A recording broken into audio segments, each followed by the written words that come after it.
नमस्कार प्रणाम। हम खेसारी लाल यादव सबके गोड़ छू के गोड़ लगतनी।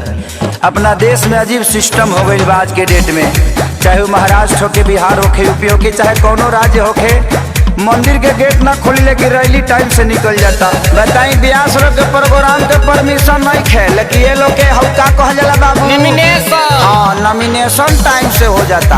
का सिस्टम आ गई बा बताई। हमनी के माई के पूजा करे खातिर भी सरकार से परमिशन लेके पूजे के पड़ी।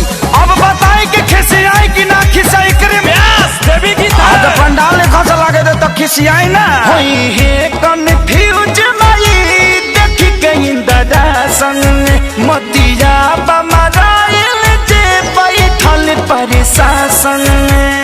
दबी मैया जिंदाबाद जिंदाबाद जिंदाबाद होई है कन्फ्यूज माई देखी के इंदरा संग मतिया बमराइल जे बैठल प्रशासन।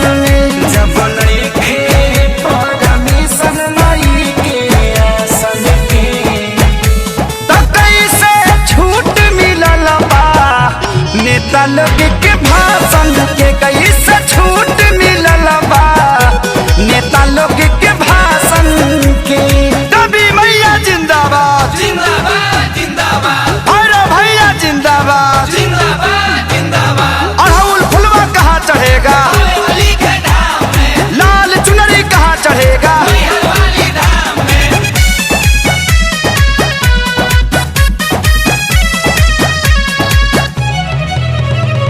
रैली में भरल लोगवा से कोना कोना, पूजा में जुटबो तो हो जाई कोरोना। भांग खा के कानून बनावत रहलो। रैली में भरल लोगवा से कोना कोना, पूजा में जे जुटबो तो हो जाई कोरोना। परिभाषा होवे शासन के त कैसे छूट मिलल बा नेता लोग के भाषण के, कैसे छूट मिलल बा नेता लोग के भाषण के। ताजा नारियल कहाँ चढ़ेगा, धूप अगरबत्ती कहाँ जरेगा,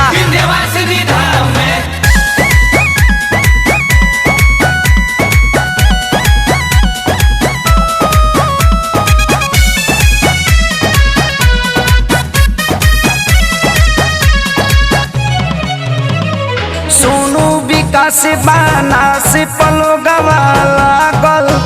यादव राज कुंदन सरकार भइल बा पागल,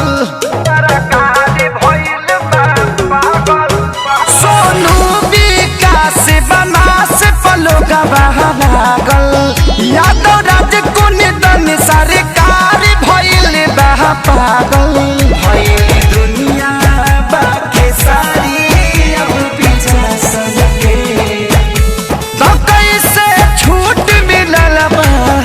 नेता लोग के भाषण के, कोई से छूट मिलल बा नेता लोग के भाषण के। जले माई के मूर्ति ना रखाई तले वोट ना दिया। जय माता दी।